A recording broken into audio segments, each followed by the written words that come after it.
YouTube bumper ads are short, non-skippable video ads. I'm talking about 6 seconds or less. These video ads can appear either before the intended video, or if the video is longer than 8 minutes, they can appear as mid-roll breaks. So in this video, of course, we want to show you some examples of what a bumper ad looks like. We'll talk over which campaign objectives can use bumper ads, as well as what type of bid strategies that you can use. Then we'll go over how you are charged for bumper ads, show you the complete campaign setup, and then maybe look at some ways you want to review performance. Odds are, if you're on YouTube a lot, you've seen a bumper ad before, but I still want to show you a couple examples. I have 4 pulled up right now. And just so my video doesn't get shut down for any copyright issues, we're just going to look at the visuals. I'm not going to have any audio for these ads. So here's one from IHOP talking about their pancakes. There's no spoken word in this at all. There was just strong visuals and then the 2 verbal messages that we saw on the screen. If you really care about the audio, it was just some elevator type music. So that's it. Quick snapshot. Let's look at another one. Here's one from Samsung. Just like the IHOP commercial, no spoken word. Just the music, and then the visual text that you can read while watching the ad. Let's look at another one. So a quick little fun ad promoting the drink. The music that they're using talks about fire and burn, so it fits in with the drink's brand. Something quick, entertaining, and I paused right where they ended on a strong brand positioning visual. All right, one more. This time for Canadian beef.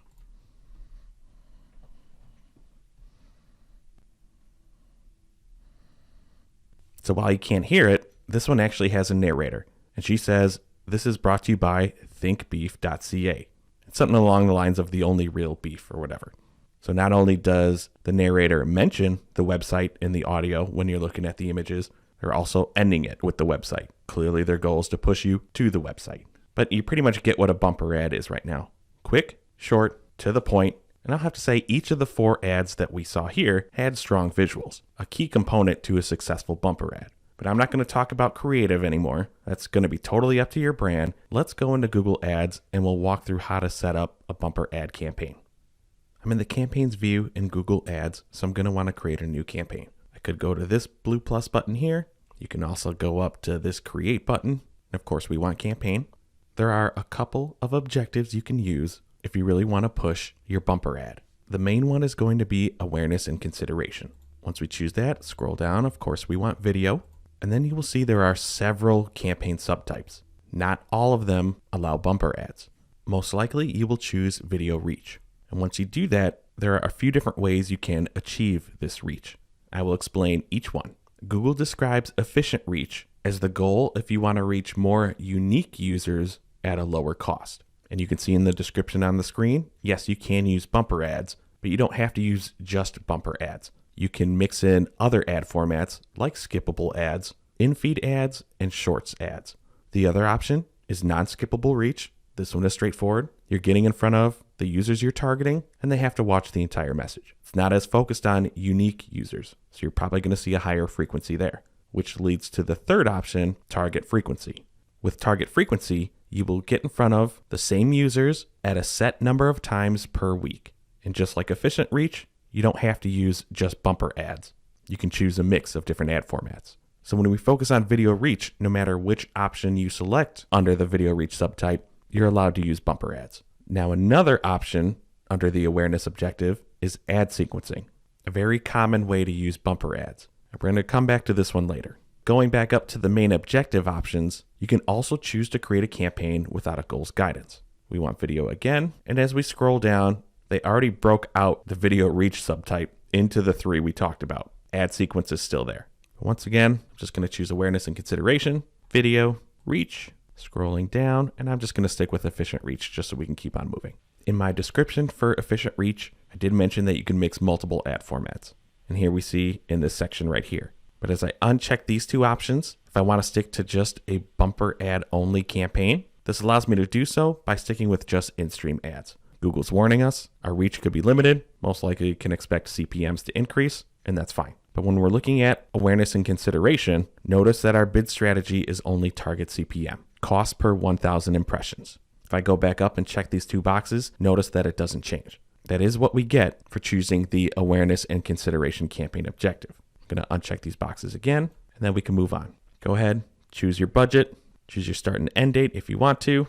Let's just review our networks. Typically, I always uncheck video partners on the display network unless a client just has a very big budget and eyeballs is literally the only focus. In this scenario, you can also uncheck Google TV if you want to. If you want to learn more about Google TV, we have a video right here. Then scrolling down, choose your locations, your languages. Next, you will see related videos. In the awareness and consideration campaign objective, this is one of the unique ad assets or ad extensions that you can attach to this video campaign. We also have another video talking about related video extensions. You can check it out here to learn more. If I go down to additional settings, go ahead and select your devices. In many of the video action campaigns, I do turn off TV, as people can't really buy or fill out a lead form from a TV device. However, if we're focused on CPM and getting eyeballs on it, this is where I'll leave TV on.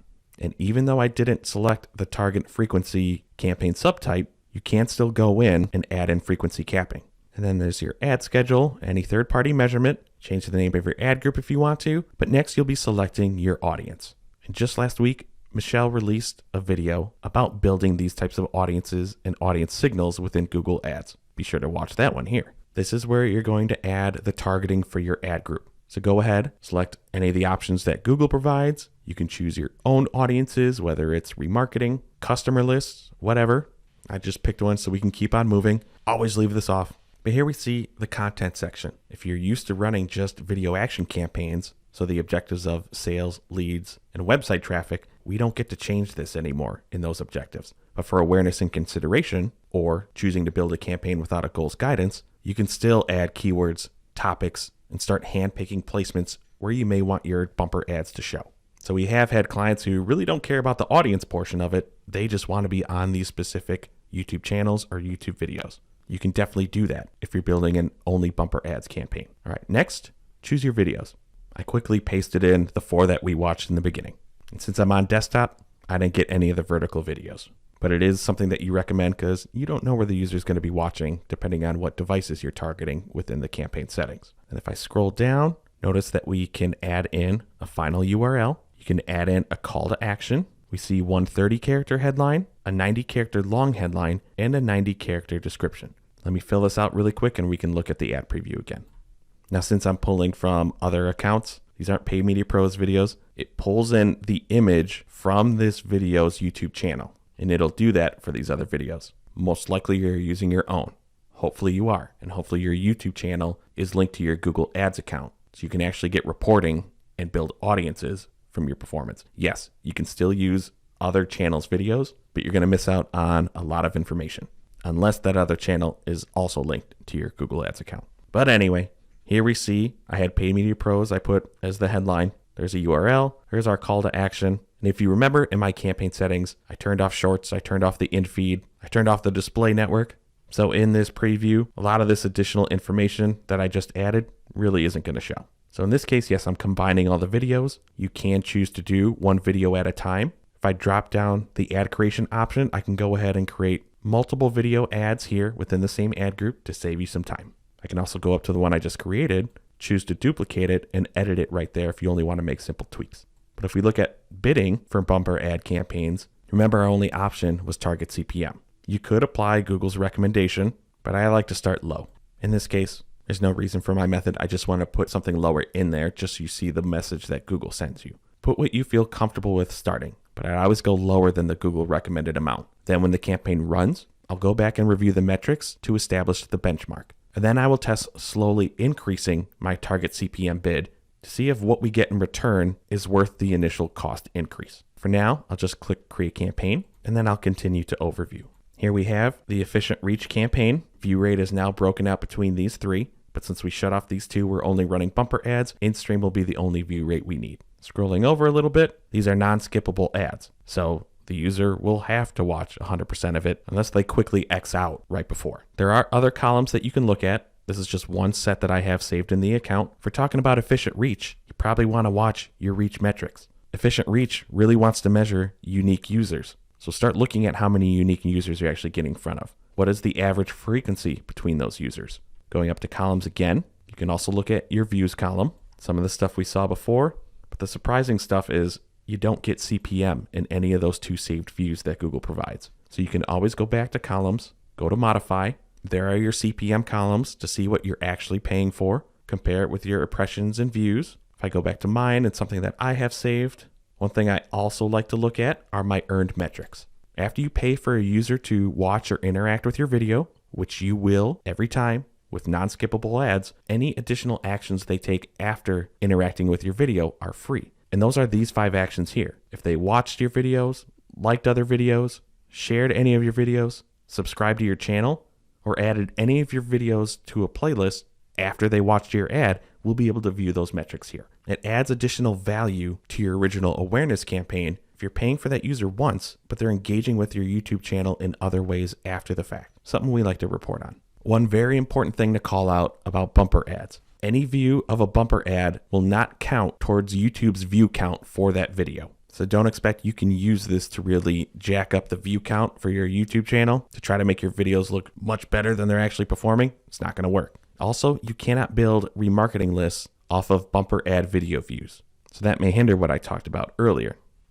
And that was the ad sequence objective, where you can use bumper ads. So for now, I'm just going to talk about a custom sequence. Every step is going to be an ad group. So in the previous examples, I could use other channels' YouTube videos. In this case, for ad sequencing, only videos from channels that are linked to your Google Ads account are allowed to be used for ad sequencing, which hopefully that's not an issue. If you paste in a 6-second video here, you'll be allowed to use bumper ads. Again, target CPM only. Let me fill the rest of this stuff in. All right, then we can just add it. Understand this is a longer video, but with ad sequencing, you can create a next step. And you're choosing to show how they interacted with the previous one. So let's say first they watched a longer video, like the one before. I can say in the next step, people who viewed the last video are now going to see this bumper ad. And this is one for several clients. We have used bumper ads for ad sequencing. One common example we have is long form video, whether it was an in-feed video or people just found something organically that kind of blew up naturally. Great. You interacted with our video. Most likely you've watched several minutes of it, so I know you're engaged with our brand. Next, I'm going to hit you up with a quick little reminder of us with a 6-second bumper ad, forcing you to watch the entire thing. And then the steps after that could vary all depending on the client. The goal with bumper ads in this particular sequence is to just stay on top of mind. Sometimes we hit them up several steps afterwards with just different variations of the bumper ad, still staying on top of mind.